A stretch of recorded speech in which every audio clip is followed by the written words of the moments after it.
Se você já assistiu a essa parte do vídeo, basta ir aos comentários e clicar na próxima parte que ainda não assistiu. Espero que aproveite o vídeo. A história começa quando uma jovem garota é deixada sozinha após um grupo de goblins atacar a carruagem em que ela estava. Os goblins se preparam para tirar sua vida, mas um misterioso garoto surge para protegê-la. Anos depois, nosso protagonista, chamado Laou, é convidado a se juntar a um grupo liderado por uma garota. Todos ao redor ficam chocados ao saber que ela quer formar uma equipe com ele. Até o próprio Laou fica surpreso, então a garota aponta que o cartaz dele está claramente pedindo para recrutar pessoas para sua equipe. Ela insiste em se juntar a ele e declara ser uma artista marcial. Laou se apresenta como uma espécie de curandeiro, mas uma funcionária do Guilda dos Aventureiros corre para impedir a garota de cometer o maior erro de sua vida. Seu nome é Amurst, e ela avisa a garota, chamada Naru, para não se juntar ao grupo de Laou. Amurst revela que Laou recebeu o apelido de L, o incompetente. Ele é um curandeiro, mas só conhece o feitiço básico de cura chamado Real. Ele é um órfão do labirinto e, assim como as outras crianças sem pais, cresceu como aventureiro. No entanto, mesmo depois de todos esses anos, Laou não consegue usar nenhuma cura diária nem um feitiço de cura mais avançado. Ele é conhecido por todos como um fracasso completo de ser humano. Apesar de tudo, Laou conseguiu se juntar a um grupo chamado Espada Relâmpago, até que recentemente foi expulso por não saber usar magia de desintoxicação. Todos sabem o quão incompetente ele é, por isso ninguém o convida para formar equipes. Amurst avisa que Naru nunca ganhará dinheiro se formar uma equipe com Laou, mas Naru revela que já tem bastante dinheiro. Amurst entra em pânico ao ver a quantidade de dinheiro que Naru carrega e explica que a maioria dos aventureiros nesta cidade são gangster. Todos parecem bastante ameaçadores, então Amurst diz a Naru para nunca mostrar tanto dinheiro assim. Naru agradece gentilmente, e Amurst percebe que ela é nova nesse mundo de aventuras. Amurst se oferece para apresentar Naru a um bom grupo de iniciantes, mas diz que terá que cobrar por seus serviços. Para a surpresa de todos, Naru rejeita a oferta, pois está querendo se juntar ao grupo de Laou há muito tempo. Laou e Naru vão assinar os papéis para oficializar seu grupo, e Naru fica olhando fixamente para Laou, admirando-o por algum motivo e aliviada por finalmente reencontrá-lo.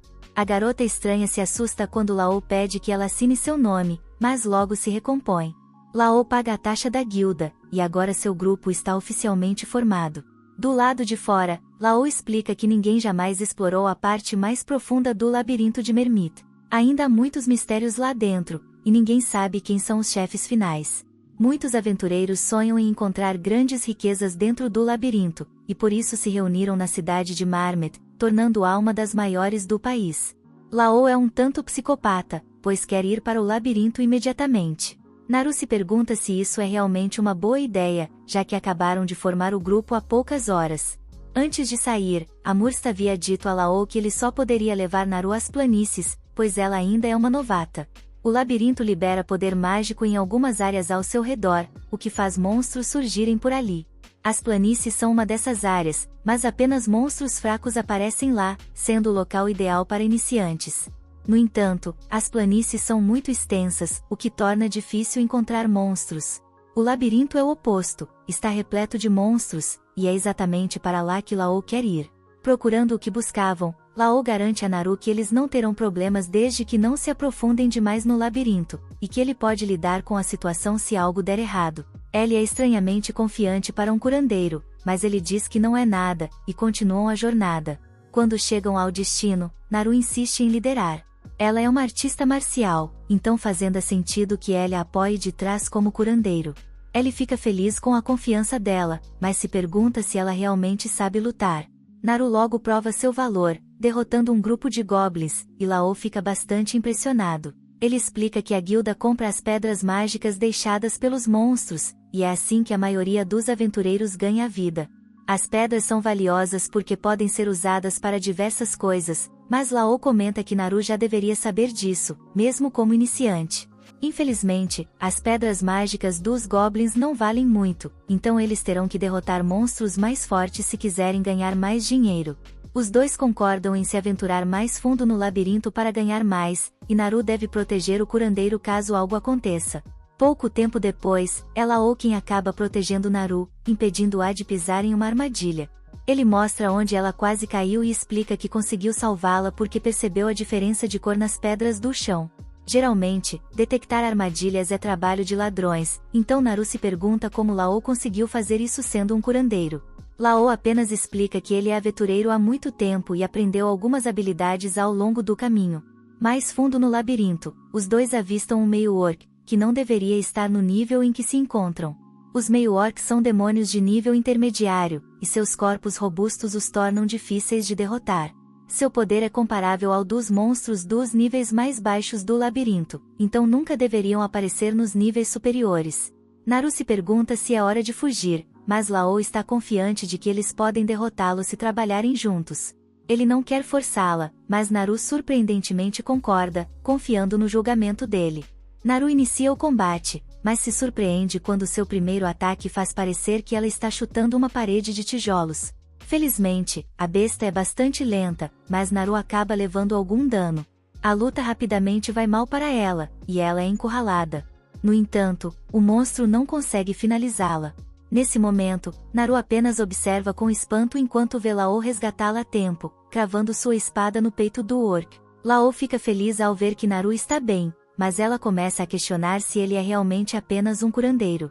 Ele desvia da pergunta novamente e explica que seus anos como aventureiro lhe ensinaram algumas técnicas de combate corpo a corpo. Naru comenta que o ataque de Lao não parecia uma técnica simples, mas ele a distrai, apontando que ela está ferida. Naru insiste que está bem, mas Lao, sendo um curandeiro de verdade, sabe que até os menores ferimentos precisam de tratamento adequado. Ela resiste, mas ele a cura de qualquer maneira. A pedra mágica deixada pelo orc é muito maior e tem muito mais poder mágico que as dos goblins, o que significa que vale bastante dinheiro. Lao explica que viu o suficiente das habilidades de luta de Naru, e que eles também já ganharam uma boa quantia, então podem voltar para casa. Contudo, ele deixa a decisão para Naru, que afirma que ainda pode lutar, e os dois continuam a exploração. Após caçarem mais monstros, Amurst fica impressionada com a quantidade que eles derrotaram em um único dia. Ela percebe que Lao deve ter levado a novata ao labirinto, e o pior de tudo é que, com uma pedra de orc, isso significa que ele a levou para o nível intermediário. Lao a corrige, explicando que eles foram apenas ao nível superior e que o orc não deveria estar lá.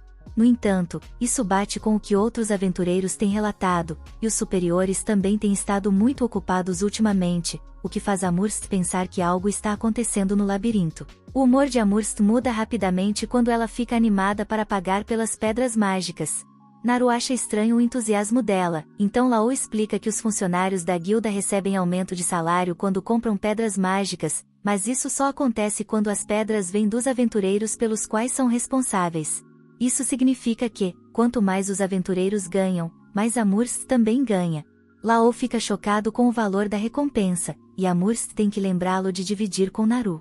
Lao nunca esqueceria, mas fica surpreso ao ver que, mesmo dividindo, ele ganhou 10 vezes mais do que jamais havia recebido. Lao entra em uma profunda depressão ao perceber o que isso significa. Amurst explica a Naru que, quando ele fazia parte do grupo Espada Relâmpago, eles o enganavam e nunca lhe davam sua parte justa das recompensas. Naru fica furiosa e exige que a guilda faça algo. A decisão cabe a Lao, mas ele decide seguir em frente, pois está feliz com seu novo grupo e quer esquecer o antigo. Os dois partem, mas um homem misterioso os observa de longe. Mais tarde, a gananciosa Amurst conta alegremente todo o dinheiro que ganhou, mas fica assustada quando o homem aparece. Ele é seu chefe, e só espera que Amurst não tenha ajudado Lao a encontrar um novo grupo. Amurst explica que não tem o poder de persuasão necessário para convencer alguém a se juntar ao grupo de Lao. Na verdade, foi apenas uma garota que viu algo especial em Lao. O chefe parece saber quem é a garota de cabelos azuis, mas isso o preocupa por algum motivo. Naquela noite, Lao fica surpreso ao saber que a notícia de que ele tem uma nova integrante no grupo já se espalhou pela cidade. O incompetente Lao é bem conhecido, então o fato de ele ter encontrado alguém para se juntar ao seu grupo é um grande acontecimento. Lao se prepara para reservar um quarto, e Naru fica surpresa com a ideia de dividir um quarto com ele. Lao decide que eles devem dormir em quartos separados, mas isso parece desapontar Naru. Os dois seguem para seus quartos, e Naru se lembra de quando foi curada. Descobre-se que Naru era a garota na carruagem, e Lao foi quem a resgatou. Ela ficou agradecida depois que ele a curou, mas Laou pediu desculpas por não poder fazer mais. Naru foi estranhamente positiva, mesmo que, aparentemente, os goblins tenham tirado a vida de todos os outros que estavam na carruagem. Ela não parecia se importar e apenas prometeu se tornar uma aventureira. Naru queria se juntar ao grupo de Laou um dia e jurou protegê-lo. Desde então, Naru tem treinado muito e esperou muito tempo para estar ao lado de Laou. Quando soube que ele foi expulso de seu antigo grupo, ela correu imediatamente para a cidade. A pequena Stalker está satisfeita em ver que seu plano funcionou perfeitamente. Ela formou um grupo com Laou, e eles até derrotaram um orc. Ela está fazendo tudo por ele, então fica deprimida ao pensar que Laou nem sequer reconheceu quem ela era. Isso é compreensível, já que sua aparência mudou muito, mas isso não é a única coisa que mudou. Laou está muito mais forte do que antes e não parece precisar da proteção dela. Naru sai de sua depressão rapidamente, lembrando-se de que prometeu proteger Laou, não importa o que aconteça. Renovada pela motivação, Naru se prepara para dormir, mas ainda há algo que não faz sentido para ela. Ela não consegue entender por que as pessoas chamam Laou de incompetente, quando ele na verdade é muito poderoso. Parte 2. Motivada, Naru se prepara para dormir, mas uma coisa ainda não faz sentido para ela. Ela não consegue entender por que as pessoas chamariam ele de incompetente, quando na verdade ele é muito poderoso. Ao relembrar, vemos como o antigo grupo de Ellie estava em péssimas condições após ser devastado por um terrível dragão. Ellie curou a garota, mas não conseguiu desintoxicá-la de seus males. Ele garantiu que o veneno desapareceria se ela apenas descansasse um pouco, mas isso a irritou. O grupo começou a desmoronar porque o líder precisava deles na luta, mas a garota não estava em condições de batalhar. A discussão continuou porque Ellie lhes disse que precisariam de antídotos, mas eles não podiam pagar por isso. O líder chamou Ellie de inútil e ordenou que a maga atacasse com toda a magia que tinha. Seu feitiço de bola de fogo apenas enfureceu ainda mais a besta aterrorizante, deixando o líder frustrado com a incompetência de todo o grupo. Ele percebeu que ninguém seria capaz de liderar um grupo de perdedores, então recuou, recomendando que todos fizessem o mesmo. A maga fugiu imediatamente e Ellie ajudou a garota ferida. Depois disso, Ellie foi expulso do grupo Espada Relâmpago. Ele foi responsabilizado pelo fracasso em derrotar a Hidra e foi expulso por ser um curandeiro falho. Ellie apontou que, na verdade, eles falharam porque haviam festejado na noite anterior, mas isso só gerou mais discussões.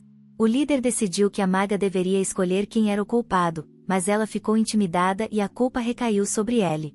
De volta ao presente, Ellie acorda pensando que essa não foi a primeira vez que algo assim aconteceu com ele. 6 anos atrás, o título de curandeiro mais incompetente de Ellie já era bem conhecido. No entanto, ele nunca desistiu de querer se tornar um grande aventureiro. Um grupo ofereceu a ele uma oportunidade de se juntar, e Ellie aceitou ansiosamente. Infelizmente, descobriu-se que eles não precisavam de um curandeiro, o que queriam era alguém para servir de isca viva para atrair a atenção dos monstros. Era comum que órfãos de labirinto como Ellie fossem usados como isca viva, mas ele nem mesmo era bom nisso, e o grupo acabou eliminado. Ellie sempre odiou a dor e desprezava a morte, mas quando viu uma jovem garota em perigo, colocou tudo isso de lado. Até hoje, Ellie não sabe por que decidiu ajudá-la. Ele lutou contra os goblins o melhor que pôde, mas acabou sendo derrubado. Quando acordou, percebeu que não foi ele quem salvou a garota, foi um grupo de cavaleiros. Isso o fez acreditar que continuava sendo incompetente. No entanto, essa não era a visão da garotinha. Ela agradeceu a Ellie, pois, se não fosse por ele, eles não teriam sobrevivido tempo suficiente para a ajuda chegar. Ellie a curou, mas a garota ficou horrorizada ao ouvir como ele era maltratado. Sua simpatia a fez chorar por Ellie, e ela tomou uma decisão, jurou se tornar uma aventureira para se juntar a Ellie e protegê-lo.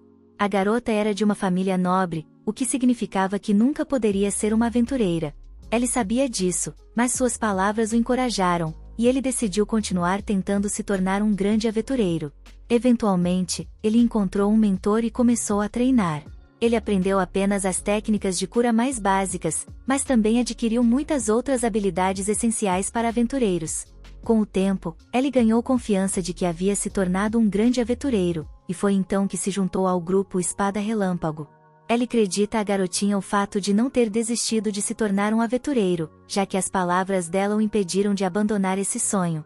Ele pensou nela agora porque estava considerando desistir novamente, após ter sido expulso do grupo Espada Relâmpago. Ellie, porém, está feliz por não ter desistido, pois, se o tivesse feito, nunca teria conhecido Naru. Logo, Naru o procura, e os dois vão tomar café da manhã. Depois, seguem para o labirinto, onde planejam explorar ainda mais profundamente. Eles chegam a um círculo de teletransporte, e é a primeira vez que Naru vê um. Todo o labirinto possui um desses, e Naru se pergunta se podem ir a qualquer lugar com ele. Infelizmente, ela explica para a curiosa garota que os círculos de teletransporte só podem levá-los a outros lugares que também tenham um círculo de teletransporte. Naru então sugere que esses círculos deveriam ser colocados diretamente nas cidades, mas logo percebe que isso facilitaria os ataques de monstros contra as pessoas. Ellie corrige Naru novamente, explicando que monstros nem sequer podem usar os círculos de teletransporte. O motivo de esses círculos não estarem em cidades é que a habilidade de criá-los foi perdida há centenas de anos, e não há mais ninguém capaz de fazê-los. Os dois usam o círculo de teletransporte e chegam ao nível intermediário do labirinto. Os monstros que aparecem ali são muito poderosos, então terão que ser cuidadosos. Eventualmente, eles encontram alguns monstros, mas o ataque de Naru não funciona. Ela explica que isso acontece porque eles estão enfrentando um Lich, um tipo de monstro que não possui forma física, já que é um espírito transformado. Ataques físicos são ineficazes contra ele. Monstros como esses são complicados para pessoas que não sabem usar magia, então Ellie sugere que fujam. No entanto, Naru se recusa, pois está confiante de que pode derrotá-lo.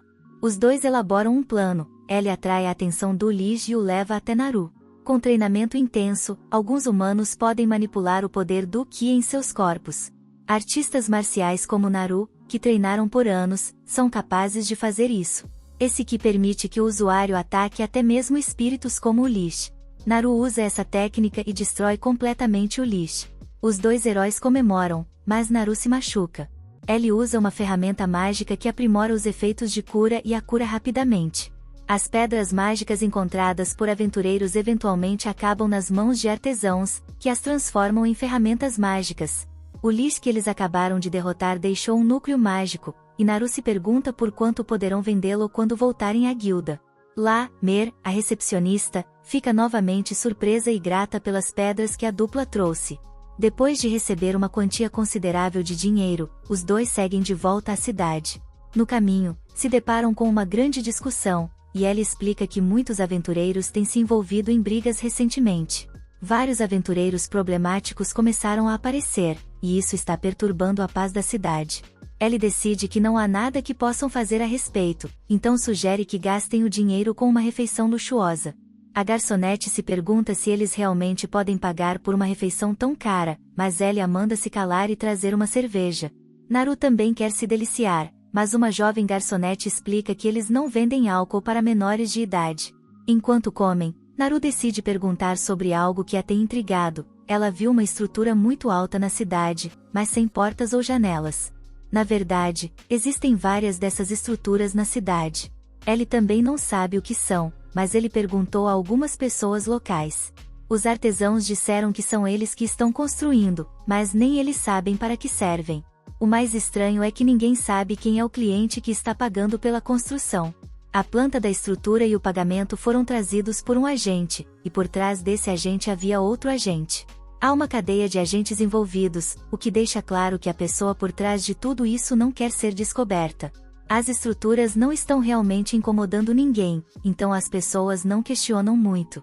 Ellie acha que deveriam estar construindo uma muralha ao redor da cidade, mas Naru prefere a cidade do jeito que está. Ellie aponta que eles ficam vulneráveis a uma invasão, mas Naru, surpreendentemente, diz que não há necessidade de proteção. Há mais aventureiros nesta cidade do que em qualquer outra que ela já viu, então ladrões e monstros não teriam chance em caso de uma invasão. Mais tarde, os dois se preparam para dormir. Naru quer dizer algo a Ellie, mas acaba desistindo. Ela pensa sobre como queria dividir o quarto com ele, mas simplesmente não consegue dizer isso. Enquanto isso, Ellie reflete sobre como é bom ter alguém ao seu lado e se pergunta se a garota que ele conheceu anos atrás aparecerá. De qualquer forma, ele agradece mentalmente por tê-lo ajudado a chegar tão longe como aventureiro. No dia seguinte, o líder do grupo Espada Relâmpago apresenta uma nova curandeira à equipe. A garota se apresenta, mas os outros membros não parecem muito entusiasmados. O líder, no entanto, está extremamente otimista e declara que desta vez eles certamente conseguirão derrotar a Hydra. Em outro lugar, um homem misterioso é informado de que alguém chamado Bela Adormecida está em uma determinada cidade. Anson é quem dá essa informação e revela que a Bela Adormecida se juntou a Ellie. O homem fica preocupado porque estão ficando sem tempo, então Anson deve expulsar Ellie da cidade imediatamente. Parte 3. O grupo espia à distância a Hydra que os derrotou antes, enquanto planejam seu novo ataque. O líder está ansioso para vingar a derrota anterior e explica aos outros que ele e a curandeira irão atacar de frente, enquanto o ladino se esgueira por trás e o mago os apoia com magia. Lyra, a recém-recrutada curandeira do grupo, rejeita a ideia, dizendo que não pode ser esperada para lutar na linha de frente. Isso surpreende o resto do grupo, pois seu antigo curandeiro era mais que capaz de assumir esse papel. Isso choca ainda mais Lyra quando o grupo aponta que Laô foi quem conseguiu cortar a cabeça da Hydra na última batalha. Não é justo esperar que Lyra se compare a ele, então o líder a instrui a ficar para trás, focando apenas em curar e lidar com venenos. O líder está determinado a ser vitorioso, mesmo sem Laô. De um jeito ou de outro, a Hydra será derrotada. Enquanto isso, no salão da guilda, La e Naru estão entregando mais um impressionante saque da masmorra. Amurs se pergunta se todas essas riquezas realmente vêm dos níveis inferiores e se os dois estão se arriscando desnecessariamente. No entanto, R garante a ela que o pequeno grupo Twan está jogando com segurança nos níveis mais fáceis da masmorra. Amurs sugere que eles aumentem o tamanho do grupo e, com isso, também aumentem os lucros. Suas intenções não são nada altruístas, pois isso também beneficiaria seus próprios bolsos. La concorda que pode ser uma boa ideia, mas decide que agora não é o momento certo, pois está satisfeito com a situação atual. Eles coletam seus ganhos e percebem que, com o dinheiro que têm agora, podem alugar sua própria casa. A maioria dos grupos bem-sucedidos aluga casas como seus quartéis generais, guardando tesouros e itens valiosos que não seriam adequados para um simples apartamento. Além disso, como Amurs diz, um hotel barato não é lugar para o verdadeiro amor florescer entre os membros do grupo. Enquanto Naru sonha com todas as possibilidades, La se lembra de seu antigo quartel e de como foi forçado a dormir em um depósito apertado. La tenta se manter positivo, mas sua jornada não foi fácil. Falando em dificuldades, a equipe da Espada Relâmpago também está enfrentando problemas. A luta deles com a Hydra foi péssima, para dizer o mínimo.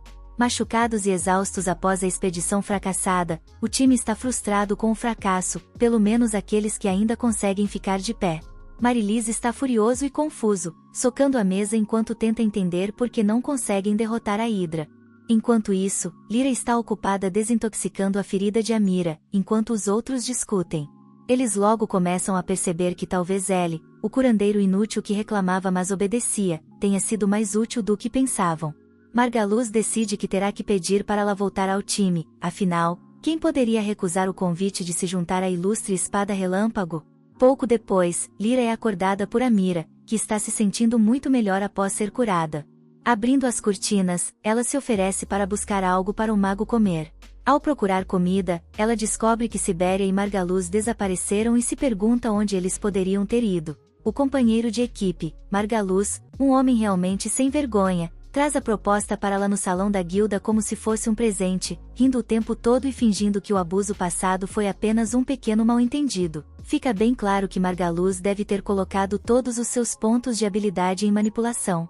Ele inventa desculpa atrás de desculpa para justificar o maltratamento que o time deu ao ex-companheiro e promete que agora tudo será diferente, chegando até a culpar a nova curandeira, chamando-a de uma mulher inútil. Para a surpresa de todos, La agradece Margaluz.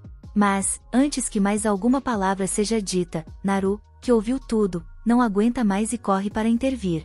Não há como ela deixar alguém tão desprezível como Margaluz roubar seu parceiro. La acalma explicando que, embora seja grato pelo convite e não guarde rancor de sua antiga equipe pelo que aconteceu, ele ainda não pode aceitar. Ele não vai voltar para a Espada Relâmpago, já tem um grupo e está muito feliz onde está. Margaluz não consegue acreditar no que está ouvindo. Ele presume que essa feiticeira de cabelo azul deve estar manipulando-la para que ele diga tais coisas, e acusa Naru diretamente. Isso acaba sendo um passo longe demais para o curandeiro banido. Insultar sua companheira de equipe foi um grande erro. La, agora não tão amigável, agarra Margaluz e o avisa de que, se ele ousar machucar Naru, tanto ele quanto a Espada Relâmpago irão se arrepender. Lá e Naru então saem, deixando Margaluz furioso e um pouco abalado. Margaluz, enfurecido, ordena que Amurst encontre um novo membro de equipe que possa ajudá-los a lutar contra a Hidra. Ele precisa de alguém forte e capaz, que possa estar ao seu lado na linha de frente. É então que um novo guerreiro misterioso surge e oferece seus serviços. Desesperado, mas inseguro, Margaluz saca sua espada para testar o estranho, apesar dos avisos de Amurst de que não pode haver lutas no salão da guilda. Margaluz investe contra o homem mascarado, mas, em um instante, o líder da espada relâmpago é desarmado com uma facilidade embaraçosa. Vitorioso, o misterioso espadachim revela seu nome, Si, o que é o suficiente para convencer Margaluz, que o aceita no time. Com a ajuda de Si, eles certamente destruirão a Hidra de uma vez por todas. Mais tarde, ao final do dia, Shayla bate na porta de Lá. Espiando de seu quarto, Naru fica nervosa, achando que a outra garota pode estar tentando conquistá-la antes dela. É um pequeno alívio quando Shayla apenas informa ao duo que eles têm visitantes esperando. Acontece que são Amira e Lyra, as outras integrantes do antigo time de Lá. As duas estão preocupadas que o terceiro confronto com a Hidra não será tão bem sucedido quanto o líder delas pensa, e vieram pedir a ajuda de Lá. Ele foi forte o suficiente para cortar a cabeça da Hidra da última vez, então, com sua ajuda, elas acreditam que podem derrotar a besta sem que mais ninguém se machuque gravemente. Naru levanta um bom ponto ao questionar por que Amira e o restante da espada relâmpago ainda estão com Margaluz, já que claramente ninguém está feliz no time. A maga explica que, embora Margaluz tenha suas falhas, como ser um mentiroso, trapaceiro, covarde, sem caráter, e um malandro que nem escova os dentes, ele ainda é seu companheiro de equipe, e ela acredita na lealdade. Essa afirmação enfurece Naru, que aponta que Lá também era companheiro de Amira, e ainda assim ela o tratou mal. Isso é o suficiente para Amira desabar em lágrimas, tomada pela culpa. Naru estava certa, e Amira sabe disso. Ela fez Rose passar por maus bocados, mas estava com medo de que, se não seguisse Margaluz, fosse expulsa do time, o primeiro e único grupo do qual ela já fez parte. Ela implora por perdão, e Lyra tenta convencê-la de que a maga está sendo sincera, lembrando como Amira chamou seu nome enquanto se revirava em sua cama, envenenada. Lá, calmo como sempre, conforta Amira e aceita seu pedido de desculpas. Ele a informa que não guarda rancor, mas, dito isso, ele não vai voltar para a espada relâmpago. É um momento agridoce, interrompido pela senhorita Mary, a cozinheira, que traz um almoço extravagante para o grupo aproveitar. Ela acha, em particular, que a pequena maga precisa de um pouco de gordura nos ossos, ou pelo menos de um sorriso no rosto, e sua comida pode proporcionar ambos. Aproveitando a distração, Lyra e Rose puxam Naru para o lado para discutirem em particular. Naru acredita que Lyra e Amira deveriam simplesmente sair do time, mas não é tão fácil assim. Lá, lembrando das coisas que Margaluz disse sobre a nova curandeira, avisa que, se ela ficar, terá momentos difíceis com a espada relâmpago. Amira não vai abandonar sua equipe, e Lyra não vai abandonar Amira, o que significa que ambas estão presas em sua situação. É uma situação difícil, e até ela está se sentindo confuso. Não parece que haja muito o que qualquer um dos lados possa fazer. Ao retornar à base, Lyra é apresentada ao novo membro da equipe. Para sua surpresa, ela o reconhece imediatamente, o que significa que a pequena máscara estilo fantasma da ópera não ajudou muito. Ela o chama de Zig, mas Margaluz a corrige, dizendo que este é, na verdade, uma pessoa completamente diferente. Lyra não se convence nem um pouco e exige saber o que está acontecendo. Se faz o melhor que pode para disfarçar, tentando se passar por alguém misterioso, mas quando Lá aponta que a espada que ele carrega foi roubada e pertence ao Sr. Ronaldo, se perde a compostura e explica que herdou a lâmina de seu mestre. Agora, como ele saberia quem é o Sr. Ronaldo se nunca o tivesse conhecido antes? A farsa dele é revelada, mas Lyra desiste e se afasta, deixando-se manter a charada por mais um tempo. Afinal, talvez tê-lo por perto não seja tão ruim assim. Enquanto a tempestade se aproxima, ambos os grupos se aventuram em frente, sem saber o que os aguarda. Parte 4. Naru atravessa alguns orcs da mesma forma que você devora um pacote de cheetos às 3 da manhã.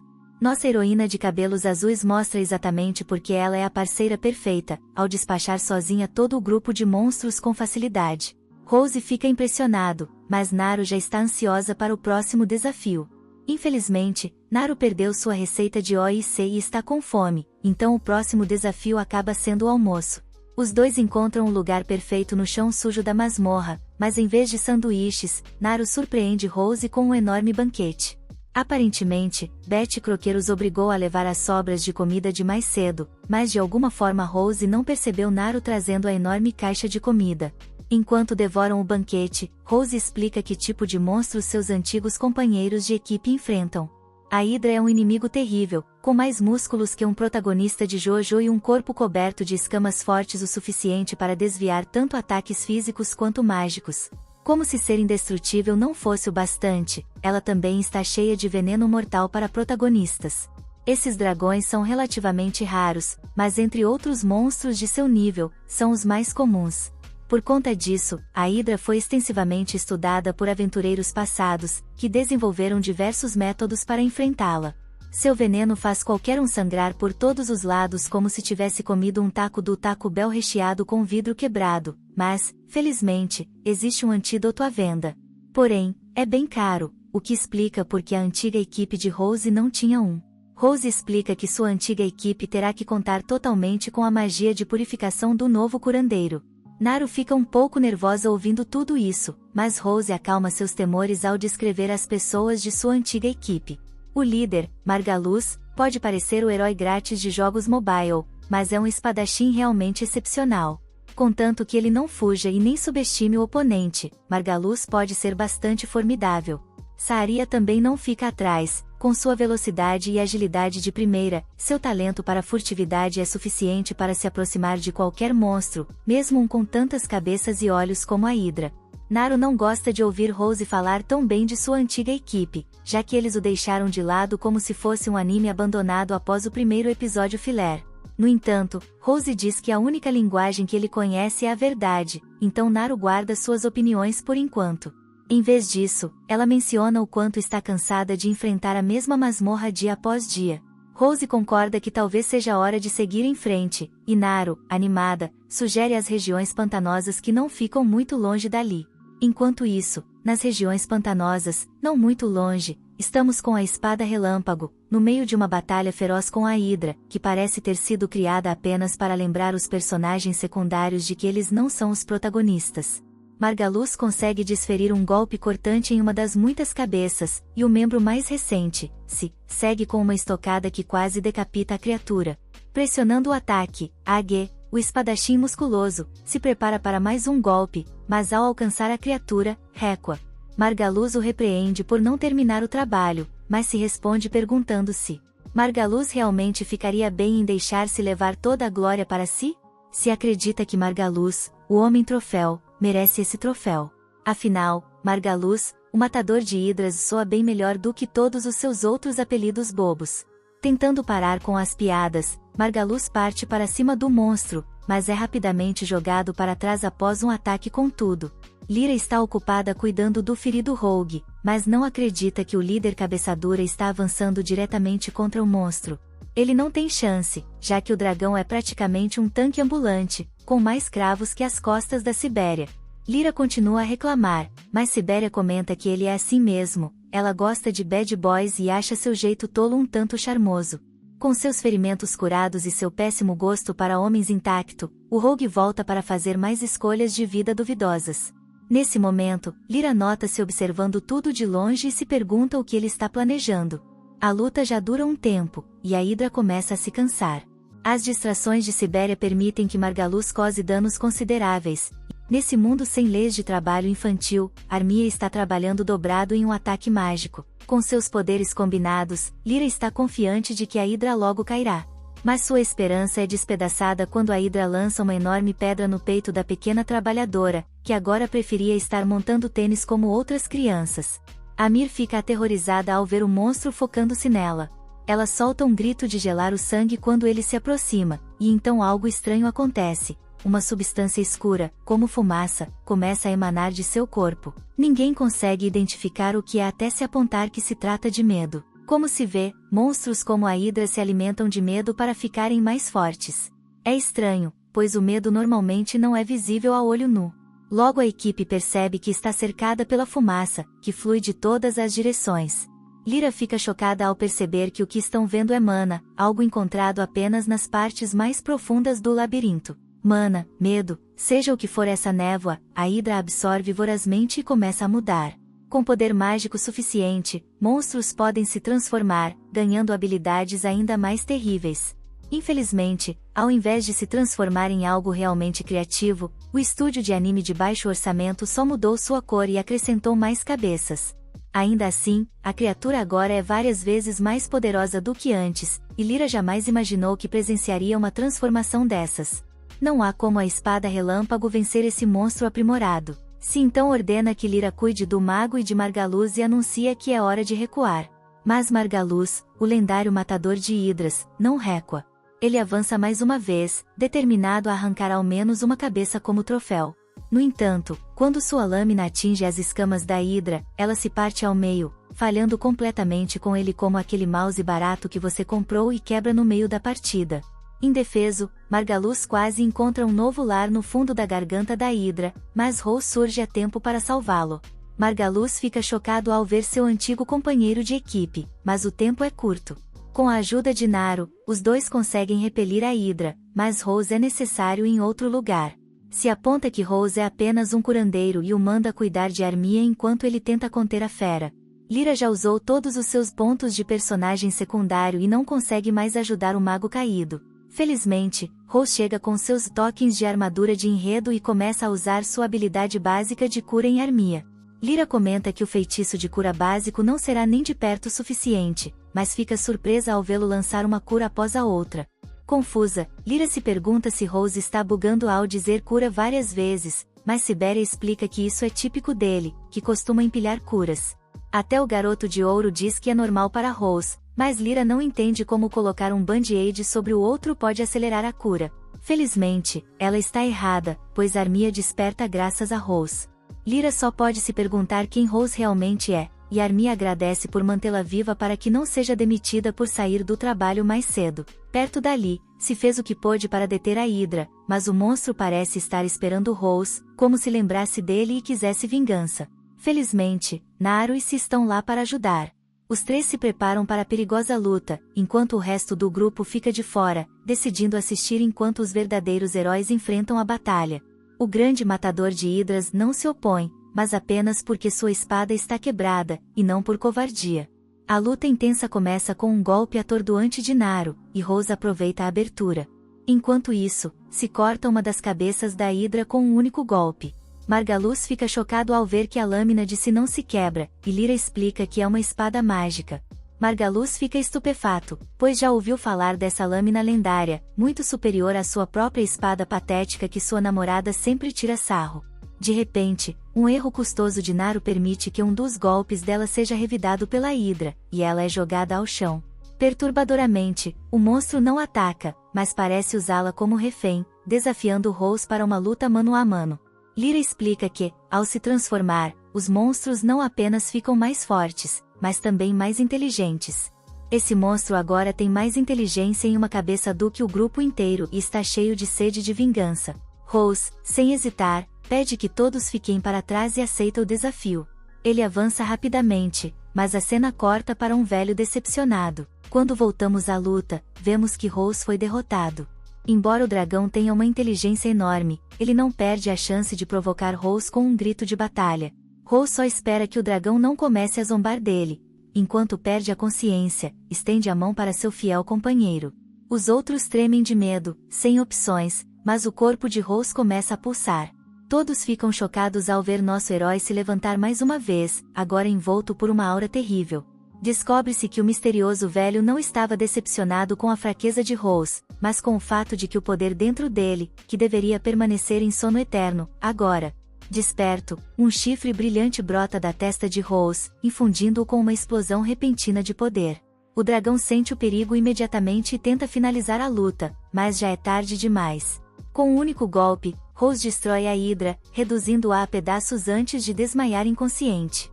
Quando nosso curandeiro favorito desperta, encontra Naru preocupada ao seu lado. Felizmente, Lyra estava lá para curá-lo, mas o lembra de que magia não cresce em árvores e que ela lhe enviará a conta mais tarde, que pode doer mais do que a hidra. Ela pergunta sobre o negócio do chifre, mas Rose não faz ideia do que ela está falando. Mesmo assim, Os antigos colegas de equipe mudaram de atitude mais rápido do que você troca de roupa quando percebe que não toma banho há uma semana. Margaluz fica encantado ao perceber que seu velho amigo Rose é tão forte e está convencido de que, com ele ao lado, poderiam até derrotar o mestre do labirinto. Sibéria o lembra de que ninguém jamais viu o mestre e sugere que eles desacelerem um pouco. No momento, podem vender todas as pedras mágicas que conseguiram após derrotar a Hidra, o que, dividido entre os três, os tornaria bem ricos. Lyra observa que mais de 3 pessoas ajudaram, mas não é assim que a espada relâmpago opera. Margaluz decide que os 2 novatos mal fizeram o suficiente para merecer uma parte e ainda diz que Naru é apenas uma garota troféu. Ele declara que ele, o Ladino e Rose podem reivindicar o prêmio para si mesmos, deixando até mesmo a pobre Armia de fora, pois mão de obra infantil é barata, afinal. O vilão chega ao ponto de sugerir que Armia talvez nunca acorde, então poderiam vendê-la por algumas moedas extras, considerando o quão inútil ela é como maga. Naru, farta dessa reviravolta sombria, derruba Margaluz com um soco certeiro. O troféu caído começa a reclamar que é proibido membros da guilda lutarem entre si e exige que os outros testemunhem contra Naru. Naturalmente, aqueles que ele acabou de ofender dizem que não viram nada. Para azar dele, a cúmplice também está disposta a acusá-lo de violar as regras da guilda, alegando que testemunhou o contrário. Se então muda de opinião e afirma que talvez tenha visto algo, mas, para desgosto de Margaluz, revela que o que viu foi alguém tentando traficar uma jovem inconsciente. Lyra concorda, dizendo que algum pervertido tentou vender alguém desacordado, um crime que merece punição mesmo em um mundo fictício. Se afirma que não pode deixar isso passar, e Margaluz fica chocado quando ele revela sua verdadeira identidade. Margaluz e Sibéria recebem o castigo merecido, amarrados como você fica quando está assistindo anime e seus amigos querem sair. Se então tira sua pequena máscara que escondia quase nada, revelando sua verdadeira identidade, uma grande surpresa dos animadores. Descobre-se que ele é um aventureiro da Guilda Real de Aventureiros, o que é algo muito importante. Ele explica que, como parte da Guilda Real, sua função é monitorar outros aventureiros e proteger a cidade, um trabalho que normalmente seria feito por aventureiros locais que ultimamente têm falhado nisso. Espada Relâmpago vinha observando tudo de perto e, com seu disfarce perfeito, Zig era completamente irreconhecível por trás da máscara. Ele viu muita coisa, então não é surpresa que Margaluz e Saaria sejam julgados inadequados para a guilda e expulsos da associação. Os dois provavelmente passarão o resto da vida em trabalho forçado, limpando sujeira após cada festa desastrosa. Apesar de seus lamentos, eles são ignorados quando Rose pede para falar com Z em particular.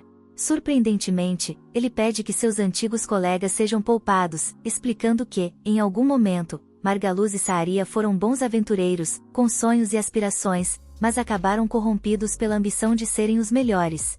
Eles podem desejar riqueza e status, mas não são verdadeiramente maus, apenas perdidos. O discurso de Rose funciona melhor do que qualquer desculpa para escapar de uma multa, e Z concorda em libertá-los. Mas ele avisa que estará sempre de olho neles, mesmo que não percebam. A dupla não precisa de mais convicção e foge rapidamente, esperançosamente para fora da história. Z comenta que, mesmo expulsos, eles poderiam continuar com suas artimanhas, então, como aventureiros, a guilda poderá monitorá-los. Naru, porém, não se sente bem com o que aconteceu e se arrepende de ter incentivado Rose a ajudar seus ex-companheiros. Mas Rose está tranquilo, grato pela forma como tudo terminou, e não se arrepende.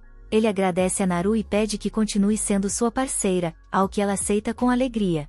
Naquela noite, Z e Lyra discutem sua verdadeira missão. Z explica que está investigando a cidade por conta das mutações estranhas, como a da Hidra que eles derrotaram. Para se esconder até dos superiores, Z usava outro disfarce por cima do primeiro, um bigode, que quase o apagou da existência. Com as informações coletadas, ele acredita que a própria guilda pode estar por trás das mutações, talvez até o chefe responsável. Ele convida Lyra para se juntar a ele em uma nova equipe, como nos velhos tempos. Lyra, hesitante, concorda com a condição de que Amira, a maga, também se junte ao grupo. Z recebe a nova integrante com prazer e comenta que vai precisar de toda a ajuda possível, especialmente após ver o poder monstruoso de Rose na batalha. Alguém como Rose exige toda a atenção deles. Obrigado por assistir ao meu resumo. Inscreva-se no canal para mais vídeos.